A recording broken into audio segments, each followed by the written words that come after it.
자, 민수기 12장 1절 2절 찾으신 줄 알고 제가 읽겠습니다.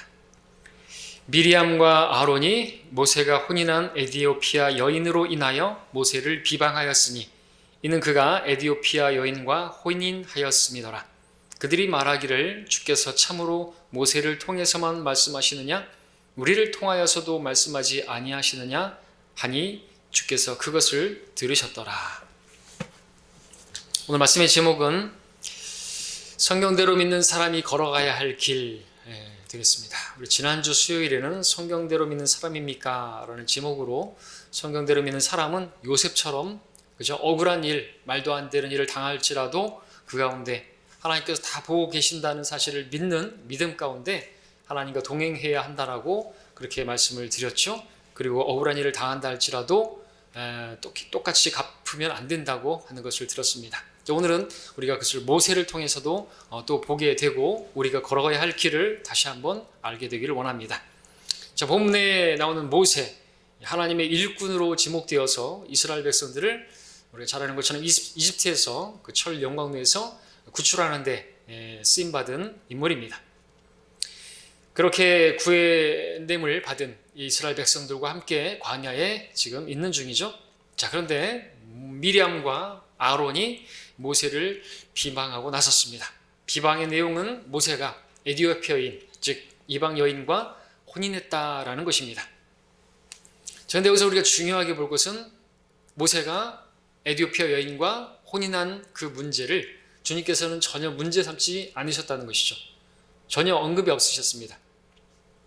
이유가 뭡니까? 또 하나님의 섭리 가운데 있는 것이겠죠. 우리가 구약의 기록들은 예수님께서 말씀하신 것처럼 성경을 상고하라, 성경이 나에 관하여 증거하였다 그랬습니다. 구약의 기록들을 통해서 우리는 예수님의 어떤 모습들을 보게 되죠. 우리가 요셉을 통해서 가장 많이 볼 수가 있다고 그랬습니다. 모세 같은 경우에도 마찬가지입니다. 모세가 처음 이스라엘 백성들에게 자신을 드러내 보였을 때 거절당했죠. 예수님께서도 처음 초림하셨을 때 자기 백성에게 오셨으나 거부당하셨죠. 자, 모세가 40년 뒤에 다시 자기 백성들에게 돌아왔을 때 이스라엘 백성들은 모세를 받아들였고 모세는 그들을 이집트에서 구원해내는 구원자 역할을 했었습니다. 마찬가지로 주님께서 다시 오실 때 이스라엘 백성들은 예수님을 메시아로 받아들일 것이고 주님께서는 그들의 구원자가 되실 것입니다. 특별히 여기서 모세가 에디오피아 여인과 결혼했다고 했는데 이것은 예수님께서 이방인들로 대표되는 그 교회를 신부로 삼으실 것에 대한 예표로 보여주는 것이죠. 그것도 모세가 자기 백성에게 드러냈지만 거부당했을 때 광야로 갔을 때 거기서 이제 그 시기에 이스라엘 백성들에게 거부당했을 때 이방인을 아내로 삼았던 것이죠. 예수님도 마찬가지입니다. 예수님께서도 자기 백성에게 오셨지만 초림 때 거부당하셨고 다시 오시기까지 이제 이 교회 시대에 이방인인 저와 여러분들을 신부로 삼으신 것에 대한 예표가 되는 일인 것이죠. 놀라운 것입니다. 이런 하나님의 섭리가 있었던 것인데 아무도 몰랐겠죠, 당시에는. 그렇기 때문에 미리암과 아론도 이 문제를 가지고 비방하고 있는 것입니다. 그런데 이들의 비방은 2절에 우리가 잘 보게 되면 에디오피아 여인과 결혼한 그것은 그 비난은 표면적인 문제일 뿐이고 사실 교만함 가운데 자기들을 높이고자 하는 그런 마음이 있었기 때문이죠. 주께서 참으로 모세를 통해서만 말씀하시느냐? 우리를 통해서도 말씀하지 않으시겠느냐 이거죠. 물론 이들의 말은 맞습니다. 실제로 모세의 누나였던 미리암 같은 경우에는 홍해를 건널 때 선지자로서 이스라엘을 향해 주님의 말씀을 선포했고 예언했고 또 여인들을 이끌고 찬양을 하는 그런 일들을 했습니다. 모세의 형 아론은 어떻습니까? 말도 느리고 혀도 둔한 모세를 대신해서 하나님의 말씀을 전하기도 했습니다. 그러니까 이들이 한 말 자체는 틀린 것이 없습니다. 그런데 뭐가 틀린 것이죠? 그들의 영이 틀린 것이죠. 그들의 영은 지금 반역의 영, 교만의 영에 사로잡혀서 말을 했던 것입니다. 잠언 16장 2절에서는 말씀합니다. 사람의 모든 행위가 자신의 눈에는 깨끗하나 주께서는 그 영들을 달아보시느니라. 주님께서 달아보시는 것은 영들이죠. 주님께서는 사람의 외모를 보시는 것이 아닙니다. 자, 미리암과 아론, 자기들이 한 말이 얼마나 옳은 말이든 깨끗한 말인지 모르지만 하나님께서는 그들의 영들을 달아보셨습니다. 분명 미리암과 아론, 그들은 모세가 이스라엘 백성들을 이끄는 그 일에 불만이 있었던 것으로 보이는 것이죠. 그런 불만이 있었는데 모세를 대적할 만한 어떤 마땅한 일이 없었는데, 그런데 한 가지가 생긴 것이죠. 한 가지를 이제 알게 된 것입니다. 그것은 이방 여인과 혼인한 그 문제를 이제 걸고 넘어진 것이죠. 그런데 이들의 문제는 그것이 아니었습니다. 모세도 그거는 문제가 되는 일이 아니었던 것이고 하나님도 문제 삼지 않았습니다. 문제는 이들의 교만이었던 것입니다. 자기들을 높이고자 하는 그런 마음이었던 거죠. 이스라엘 백성들이 모세를 통해서 주의 말씀을 듣고 또 모세를 따르는 그것을 보고 시기하는 마음이 있었던 것이죠. 그것을 2절의 말씀이 분명하게 보여주지 않습니까? 모세를 통해서만 말씀하겠느냐 이거죠. 오늘날도 영적 전쟁이 일어나면 어떻습니까? 목자를 대적하는 그런 사람들은 꼭 목자를 통해서만 저 목회자를 통해서만 말씀하시겠느냐, 설교하시겠느냐, 성경을 가르치겠느냐, 나를 통해서도 얼마든지 성경을 성도들이 배울 수도 있고 설교를 들을 수도 있지 않겠느냐, 이런 마음들을 가진 사람들이 반역을 일으키고 하는 것을 보게 되죠. 우리 교회도 있었죠. 제가 성경 공부를 안 맡겼더니 욕심이 많다고. 자, 그러면 다른 말로 하면은 꼭 저를 통해서만 뭐 하나님 말씀을 전하고 하나님께서 저만 사용하셔서 성경을 가르치는 그런 사람으로 그렇게 생각하는 것이겠죠. 영이 잘못된 것입니다. 신학을 공부했다고 해가지고 가르칠 수 있고 졸업했다고 해서 자기가 뭘 할 수 있을 거라고 생각하면 잘못된 것이죠. 하나의 예지만 말입니다. 자, 이들 모세의 위치에 자기들도 서고 싶었던 것이죠. 사람들에게 하나님의 말씀을 전하면서 자기들이 그럴듯한 언변도 있겠다. 아론 같은 경우에는 또 실제로 여인들도 많이 따르는 또 미디안이니까 조심해야 되는 것입니다. 그럴수록. 자, 근데 여기서 우리가 꼭 알아야 할 사실, 잊지 말아야 할 사실은 무엇이냐 아닐까요? 주님께서 모세를 택하신 이유가 무엇인지를 볼 수 있어야 되는 거예요. 무엇입니까? 그가 다른 사람보다 낫기 때문이 전혀 아닌 것입니다. 오히려 모세가 자기는 안 된다고, 자기는 절대로 이스라엘 백성들을 이끌 그런 제목이 되지 못한다고 스스로를 완전히 부인했을 때, 다른 사람보다 자기가 나은 게 하나도 없다라고 그렇게 고백했을 때 하나님께서 그를 택하신 것이죠. 과거에 모세가 40세였을 때, 이집트의 왕자였을 때 자신의 힘과 지혜로 이스라엘을 이집트에서 구출해 내려보려고 했습니다. 실패했죠. 보기 좋게. 오히려 이스라엘 백성들이 그를 인정하지 않고 그를 받아들이지 않고 배척했습니다. 모세는 그때 이제 이집트에서 도망해가지고 이 미디안 광야에서 40년을 보내게 되었죠. 40년 동안 양치기를 하면서 그는 어떤 사람으로 변해갔던 것인가? 자신을 도저히 신뢰할 수 없는 그런 사람으로 변모되어 갔던 것이죠. 말도 지혜도 다 사라지고, 그리고 육체의 나이는 80세. 시편 90편에서 말했던 자기 고백대로 사람의 연수가 70이고 강건하면 80인데 그 80이 된 것이에요. 끝난 것입니다. 죽은 자와 같이 된 것입니다. 자신은 아무것도 할 수 없다라고 그렇게 십자가에 죽은 자와 같이 되었을 때 하나님께서 뭐라고 말씀하셨습니까? 출애굽기 3장 10절에서 그러므로 이제 오라, 내가 너를 파라오에게 보내고 너로 하여금 내 백성 이스라엘 자손들을 이집트에서 데리고 나오게 하리라. 오라, 이제 됐다 이거죠. 그렇게 부르신 겁니다. 이게 하나님의 부르심이죠. 모세를 부르신 부르심이었습니다. 근데 모세는 뭐라고 그랬습니까? 우리 앞전에 설교를 들었던 것처럼 내가 누구기에 파라오에게 가며 이집트에서 이스라엘 자손들을 데리고 나올 수 있겠나이까. 여전히 그때는 여전히 자기를 바라보고 있는 모세로 말씀을 드렸지만 이것은 무엇을 봅니까? 나는 안 된다는 것이죠. 나는 안 된다라는 것입니다. 내가 누구기에, 나는 아무것도 아니라는 것입니다. 이스라엘을 인도할 만한 그런 제목이 못 된다는 것이죠. 또 모세는 뭐라고 말했습니까? 그러나 보소서 그들이 나를 믿지도 아니하고 내 음성에 경청하지도 아니하리니 그들이 말하기를 주께서 내게 나타나지 아니하셨다 하리이다. 거듭해서 말하는 것입니다. 자기는 안 될 거라고. 과거에 이스라엘 백성들에게 자기를 나타내 보였을 때 그들이 나를 배척했는데 그런 일이 또 벌어질 거라고 그렇게 말하는 것이죠. 그때 10절에서 또 모세는 또 말했는데 또 뭘 말해요? 3번 말을 나의 주여 나는 말을 잘하지 못하며 주께서 주의 종에게 말씀하신 지금까지도 그러하니이다. 나는 말하는 것도 느리고 혀도 둔하니이다. 전혀 자기는 아니라는 것이죠. 정말 아무것도 아닌 사람이 된 것입니다. 사실 말도 느리고 지혜도 없고 육신의 힘도 열정도 다 사라져버린. 근데 주님께서 모세를 선택하셨습니다. 이유가 무엇입니까? 우리는 잘 알아야 돼요. 모세가 아무것도 아닌 사람이 되었기 때문에 그를 선택하신 거라는 것이죠. 주님께서는 아무것도 아닌 자라고 고백하는 사람들을 통해서 일하시기를 원하시는 것입니다.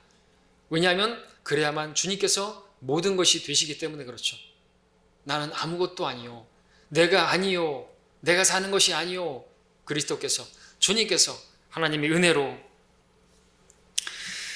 주님께서 그때 모세에게 분명히 말씀하셨습니다.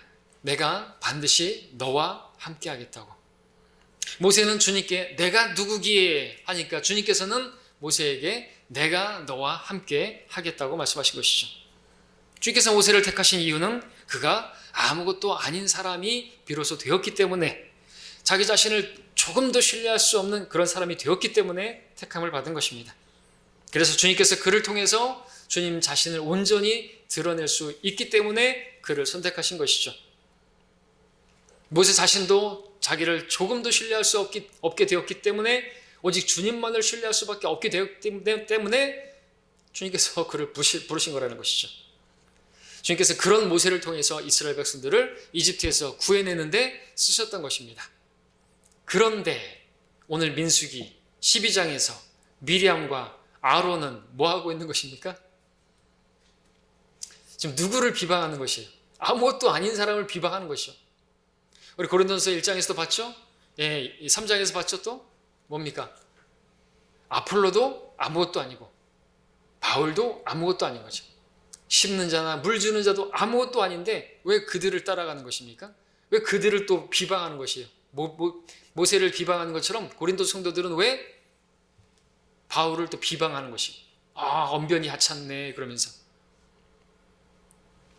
주님께서 모세를 택하셔서 이스라엘을 인도하는 목자로 세우셨음에도 불구하고 미리암과 아론은 자기들도 모세와 같은 위치에 설 수 있다고 생각하면서 모세를 비방했던 것이죠. 그것도 이유 같지 않은, 이유도 안 되는 그런 것을 들이대면서 말이죠. 하나님께서 전혀 문제 삼지 않는 그 일을 가지고 말이죠. 이런 일을 당한 모세의 심정이 된다면 어떻겠습니까? 무척 마음이 괴롭겠죠. 누구보다도 가까이 있는 그러한 사람들이 그렇게 자기를 대적하고 있었으니까 무척 화가 나기도 할 것이고 분노 가운데 또 그들에 대해서 권위를 가지고 징계할 수도 있었을 것입니다. 그런데 놀랍게도 모세는 그런 일을 하지 않았습니다. 본문을 보게 되면 모세가 화를 냈다든지 그들을 징계했다든지 그런 말이 전혀 나와 있지 않습니다. 그러면 왜 그랬을까요? 왜 진노하지 않고 왜 징계하지 않고 왜 그들에 대해서 아무것도 하지 않았을까요? 그것은 모세가 자기 스스로를 아무것도 아닌 자라고 그렇게 여기고 있었기 때문이 아닌가 말할 수 있겠죠. 자기는 이스라엘 백성들을 인도하는 인도자가 되었지만 그것은 자기에 의해서가 아니고 주님께서 다 하신 것이잖아요. 자신을 통해서 이스라엘 백성들을 이집트에서 구출해낸 것도 주님께서 다 하신 것이고 지금까지 광야에서 이스라엘 백성들에게 말씀을 전하시고 그들을 인도할 수 있었던 것도 주님께서 다 하신 것이죠. 그러니까 미리암과 아론이 말했던 말도 맞는 말이에요. 누구를 통해서도 할 수 있는 거예요. 그들을 통해서도 할 수 있는 거. 나를 통해서 하셨다면 그들을 통해서도 할 수가 있다는 것이죠. 말은 맞는 말이라는 거죠. 모세는 자기가 아무것도 아닌 것을 너무나 잘 알고 있었기 때문에 그렇기 때문에 그들에 대해서 분노하지 않았다라고도 볼 수가 있는 것입니다. 아무것도 아니다. 그러니까 자기를 죽은 자로 여기는 것이, 우리 신학적으로 말하면 죽은 자에게 뭘 한다고 해서 반응합니까? 안 하죠. 아무리 쳐도 반응을 하지 않습니다. 죽은 자니까. 십자가에 못 박히면 화를 내지 않죠. 육신이 드러나지 않죠. 왜? 육신이 못 박혀 있기 때문에 육신의 일들이 나타나질 않는 것이죠. 다투고 막 그런 일들, 분열하고 이런 일들 나오지 않겠죠. 자, 모세는 그렇기 때문에 이렇게 잠잠했던 것이고, 그렇게 잠잠하니까 또 엎드렸다 그랬습니다. 누가 개입하셨는가 하니까 하나님께서 개입하셨죠. 12장 2절에 보니까 하반절에 주께서 그것을 들으셨더라. 미리암과 아론이 모세를 비방한 말을 주께서 다 듣고 계셨습니다. 주님은 다 보고 계시고 다 듣고 계시는 것이죠. 요셉이 어찌 그 죄악을 멀리할 수 있었습니까? 포디발의 아내가 그렇게 눕자고 그렇게 매일같이 그렇게 유혹할 때도 내가 어찌 하나님 앞에서 이 죄악을 행하리이까? 하나님께서 다 보고 계시는 거예요. 하나님께서 나와 함께하고 계시는 것이에요. 하나님을 의식하면 그런 죄를 멀리할 수 있고요. 비방하는 말이라든지 험담하는 말이라든지 권위에 대항하는 일이라든지 또 육신적인 그런 일들을 행하지 않게 되는 것이죠. 하나님 앞에서.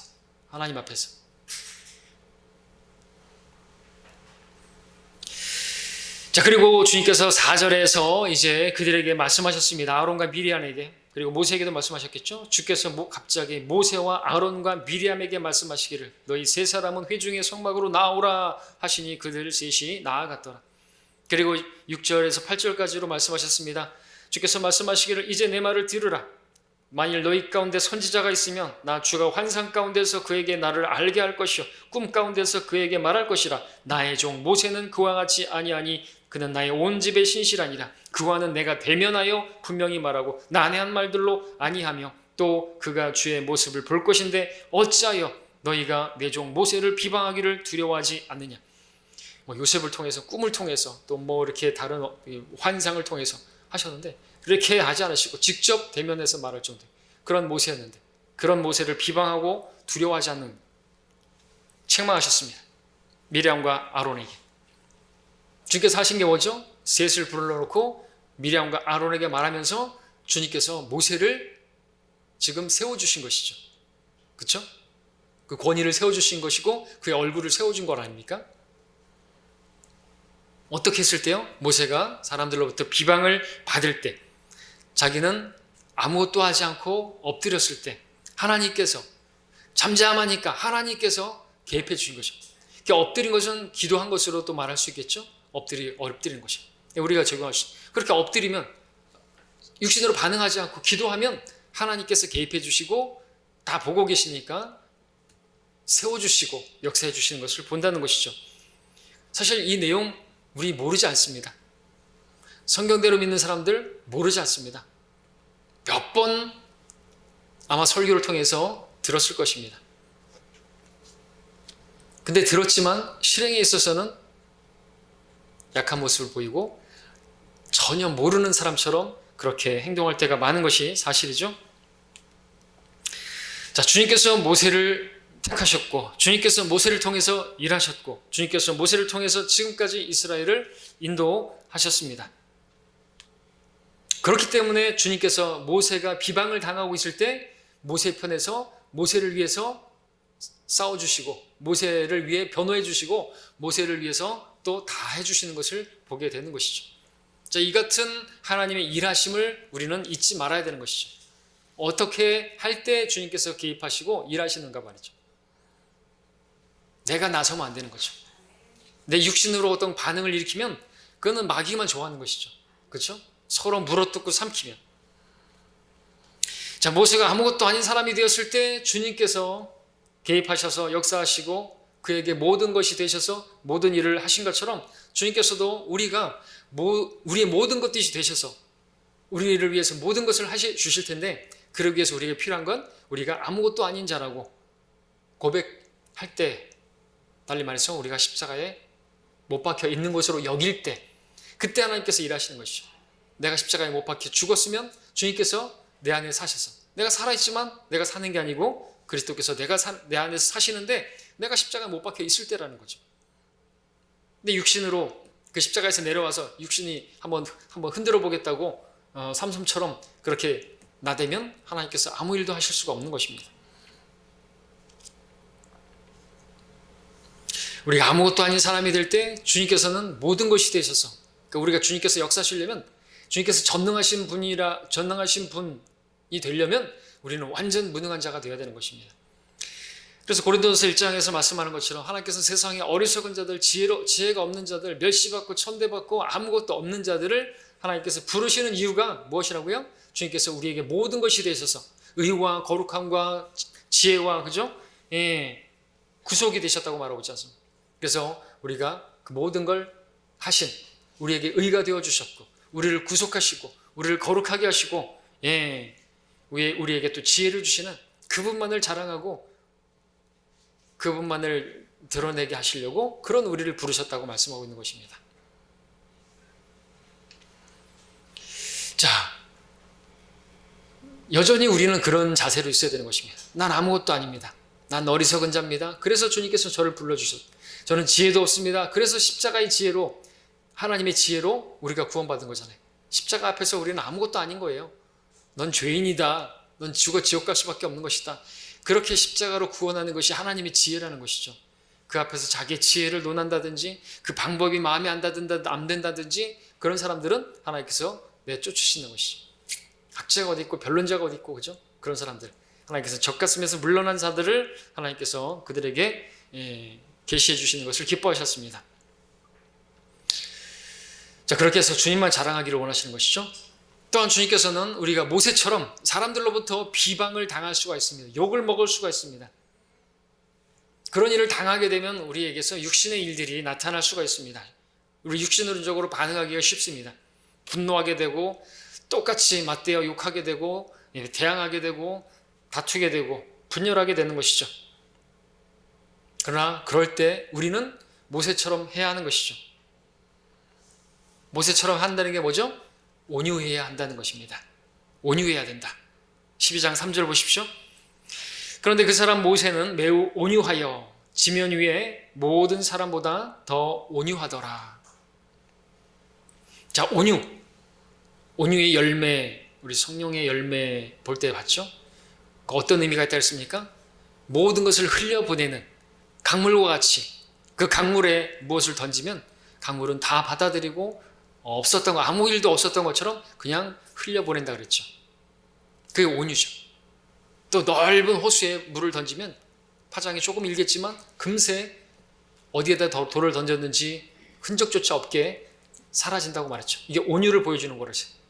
지금 모세에게서 온유가 나타나고 있는데 주님께서 그렇게 말씀하셨는데 무엇을 봅니까? 비방하는 말을 했는데 아무런 반응을 안 하네. 그렇죠? 그냥 한 귀로 듣고 한 귀로 흘려요. 그리고 난 아무것도 아니지. 예, 맞아요. 형 통해서도 말씀하실 수 있고요. 누님 통해서도 말씀하실 수 있고요. 그냥 잠잠한 것입니다. 그냥 지나가는 거죠. 무슨 말을 들어도 그냥 흘려보내는 거. 근데 이게 쉬운 일이 아니잖아요. 진짜 대인배해야 되는 거죠. 어떻게 그럴 수 있을까요? 주님을 알게 되면 되는 거죠. 주님을 알게 된다는 게 뭡니까? 주님을 배우는 것이죠. 주님께서 이미 말씀하셨습니다. 우리를 추청하실 때 말씀하셨죠? 마태복음 11장에서 나는 누구니? 그걸 말씀드리기 전에 먼저 또 하나 말씀드릴 것은 모세에게서 또 우리 그 온유라는 게 그런 의미라고 했는데 강물이 이렇게 흘려보내는 것처럼 흘러가는 강물처럼 모든 걸 거기다 아무리 던져도 소리 내지 않고 근데 강물이 바짝 말라 있으면 어떻게 돼요? 뭘 던지든지 그대로 반응하고 그대로 소리가 난다 그랬죠? 근데 흘려버리게 되면 아무 소리도 나지 않습니다. 그리고 또 강물은 어디에서 어디로 흐르죠? 위에서 아래로 흐르죠. 높은 곳에서 낮은 곳으로 흐르죠. 그래서 그것을 또 뭘 보여주냐니까 겸손을 보여줍니다. 그래서 성경에서 골로새서도 보게 되면 이제 온유하고 겸손이 같이 나오는 것을 보게 되고 우리 주님께서도 어떤 분이시냐니까 온유하고 겸손하신 분이라고 말씀하셨어요. 그렇죠? 이게 함께 나오는 것이. 자, 온유와 겸손. 이게 바로 오늘 설교 제목처럼 성경대로 믿는 사람들이 걸어야 할 길인 것입니다. 지금 이 시기에 무엇보다도 수고하고 무거운 짐진 자들아 다 내게로 오라. 그러면 내가 너희에게 쉼을 주리라. 나는 마음이 온유하고 겸손하니 나에게서 배우라. 내 멍에를 베고 나에게서 배우라. 그리하면 너희가 너희 혼의 쉼을 얻으리라. 자, 수고하고 무거운 짐을 졌습니다. 마음이 괴롭고 막 아픕니다. 자, 그러한 사람일수록 주님께 가야 되는 것입니다. 왜냐하면 주님 주시는 쉼을 얻어야 되니까. 그 상태로 있으면 계속 육신적이 되잖아요. 우리 마음에 또 주님이 주시는 쉼이 있을 때, 그 쉼을 얻을 때 우리는 사람들을 향해서 온유할 수도 있는 것입니다. 그러나 우리가 그 수고하고 무거운 짐을 지고 있을 때, 마음이 힘들고 무겁고 괴로움이 있을 때 우리는 결코 사람들에게 절대로 온유하게 대할 수가 없는 것이죠. 나를 비방하고 모함하는 말을 들을 때 우리는 절대로 그냥 흘려들을 수가 없는 것입니다. 나를 공격하는 말을 들었을 때 그대로 받아들이고 아무렇지 않게 그렇게 흘려들여 보낼 수 있는 사람들이 얼마나 되겠습니까? 그런 성인군자가 어디 있겠습니까? 그리고 겸손하게 될 수도 없는 것입니다. 교만하게 행할 수는 있어도 엎드리고 그럴 수는 없는 것이죠. 그러나 주님과 교제하게 되면, 주님께 가서 주님에게서 배우게 되면 배울 수가 있습니다. 가질 수가 있습니다. 무엇을요? 온유와 겸손을. 예, 우리가 걸어가야 할 길입니다. 온유와 겸손입니다. 자, 이제 베드로전서를 보겠습니다. 거기서 우리 온유와 겸손을 같이 또 말씀하는 부분이 있는데, 함께 보겠습니다. 베드로전서 2장을 먼저 보겠습니다. 베드로전서 2장 21절로 23절까지를 읽겠습니다. 이를 위하여 너희가 부르심을 받았으니 그리스도도 우리를 위하여 고난을 받으시고 우리에게 한 본을 남겨놓으시어 너희로 그의 발자취를 따르게 하셨느니라. 그는 죄를 짓지도 아니하셨고 그의 입에는 간사함도 없으셨으며 모욕을 당하셨으나 다시 모욕으로 갚지 아니하셨고 고통을 당하셨으나 위협하지 아니하셨으며 오직 의롭게 심판하시는 분께 자신을 의탁하셨느니라. 예, 저는 이 말씀이 온유가 무엇인지를 잘 보여주는 말씀이다라고 말씀을 드립니다. 온유가 무엇이에요? 당한 대로 갚는 게 아닌 것이죠. 그대로 그냥 흘려보내는 것입니다. 욕을 당하면 용으로 갚는 게 아니라는 것이죠. 그리고 그럴 수 있는 것은 그 모든 일을 심판하시는 분이 계심을 믿기 때문에 그걸 맡기는 것입니다. 모세도 맡기고 가만히 있으니까 주님께서 개입하셔서 다 처리해 주시는 것을 보지 않습니까? 우리가 걸어가야 할 길이라는 것이죠. 이 길을 걸어가라고 주님께서 본을 보여주셨고 우리로 그 발자취를 따르도록 우리를 부르셨다고 말씀하고 있으면 성경대로 믿는 사람들은 이 길을 걸어가야 되는 거죠. 말로만 성경대로 믿는 사람이라고 하면서 이 길을 걸어가지 않으면 성경대로 믿는 사람이 아닌 것입니다. 그렇지 않습니까? 그리고 성경대로 믿는 사람들이 걸어가야 할 또 하나의 길은, 자, 이것은 온유라고 했으면 이제 5장 가서 보시면 이제 겸손의 길 보겠습니다. 5장 5, 6절입니다. 자, 베드로전서에서 공교롭게도 같이 보게 되는 온유와 겸손의 길입니다. 5장 5절 6절 읽습니다. 이와 같이 너희 젊은이들아 장로에게 복종하라. 너희 모두가 서로 복종하고 겸손함으로 옷 입으라. 이는 하나님께서 교만한 자들을 대적하시고 겸손한 자들에게 은혜를 주심이니라. 그러므로 하나님의 능하신 손 아래서 겸손하라. 때가 되면 그분께서 너희를 높이시리라. 예, 하나님께서는 겸손한 자에게 은혜를 베푸신다고 말씀하고 있습니다. 내가 아무것도 아닌 자임을 고백하며 하나님의 능하신 손 아래서 겸손하게 될 때 주님께서 은혜를 베푸시는 것이죠. 장로에게 복종하라. 목자에게 복종하라. 그렇죠? 서로 복종하고 겸손함으로 옷 입으라. 하나님께서 교만한 자를 대적하시는 거 오늘 본문에서도 보셨지 않습니까? 아론과 미리암을 대적해서, 그리고 이제 미리암이 이제 문둥병에 걸리는 것도 보게 되고 격리되는 것을 보게 되는 것이죠. 분리시키시는 것이죠. 자, 그러므로 여러분들도 비방을 당할 때, 모욕을 당할 때 겸손 가운데 모든 걸 맡기시기 바랍니다. 근데 그 모든 걸 맡기고 가만히 잠잠히 있을 수 있는 사람이 누굽니까? 겸손한 사람인 것이죠. 겸손한 사람은 누굽니까? 하나님께서 능하신 분이다, 전능하신 분이라고 하는 것을 믿고 나는 아무것도 할 수 있는 게 없다라고 여기는 사람이 겸손한 사람인 것입니다. 그 겸손한 사람이 모든 걸 맡길 수가 있는 것이죠. 그렇게 맡기고 낮아질 때, 그렇게 낮아진 가운데서 기도할 때 하나님께서 그 기도들을 들으시고 응답해 주시는 것입니다. 그리고 높여주시는 것이죠. 때가 되면 어떻게 하신다 그랬어요? 높여주시리라. 주님께서 모세에게 어떻게 하셨습니까? 가만히 있으니까 주님께 맡기니까 높여주셨지 않습니까? 미리암과 아론 앞에서 높여주시지 않았습니까? 보지 않습니까? 자, 그런 가운데 우리는 7절처럼 하면 됩니다. 7절에 너희 염려를 다 하나님께 맡기라. 이는 그분께서 너희를 돌보심이니라. 내가 이렇게 가만히 있으면은 하나님께서 개입하실 것인가? 일하실 것인가? 그런 염려하지 말라 이거죠. 모든 일을 그 염려와 함께 다 맡기라고 말씀하고 있는 것입니다. 그래야지 주님께서 응답해 주는 것이요. 아무것도 염려하지 말고 다만 기도와 간구로 너희 구하는 것들을 감사함으로 하나님께 아뢰라 이거죠. 그러면은 우리가 이해할 수 없는 지각을 초월하는 평강을 주실 것이고 하나님께서 반드시 우리를 돌봐주시고 기도 응답해 주시는 것을 보게 된다는 것이죠. 그 믿음을 주님께서 보기를 원하시는 것입니다. 말씀을 정리하겠습니다. 성경대로 믿는 사람들에게 말씀을 드립니다. 여러분들도 성경대로 믿는 사람들이시죠? 자, 우리는 모두가 다 모세와 같이 아무것도 아닌 자들입니다. 그런 여러분에게 주님께서는 모든 것이, 여러분의 모든 것이 되시는 분이십니다. 이 사실을 기억하시고 잊지 마시고 그분만을 자랑하시기를 바랍니다. 또한 여러분도 모세와 같이 비방을 당할 때 온유하시고 겸손하시기를 바랍니다. 왜냐하면 그 길이 주님을 따르는 길이고 그것이 진정 성경대로 믿는 사람들이 걸어가야 할 길이기 때문에 그렇습니다. 말로만 성경대로 믿는 사람이라고 말을 한다고 해서 성경의 어떤 향상된 계시를 전천년주의를 배웠다고 해서 성경대로 믿는 사람이 아닌 것입니다. 환란시대 교리를 알고 뭔 교리를 알고 뭐 구원받는 방법이 다른 것을 알았다고 해서 또는 뭐 천년왕국에서 우리가 어떻게 되고 이런 것들을 알았다고 해서 성경대로 믿는 사람이 아닌 것이죠. 나에게서 온유가, 나에게서 겸손이 삶에서 나타나지 않고 어떤 일을 당했을 때 나타나지 않는다면 성경대로 믿는 사람이라고 말할 수가 없는 것입니다. 성경대로 믿는 사람이란 주님을 믿는 사람들을 말하는 거죠.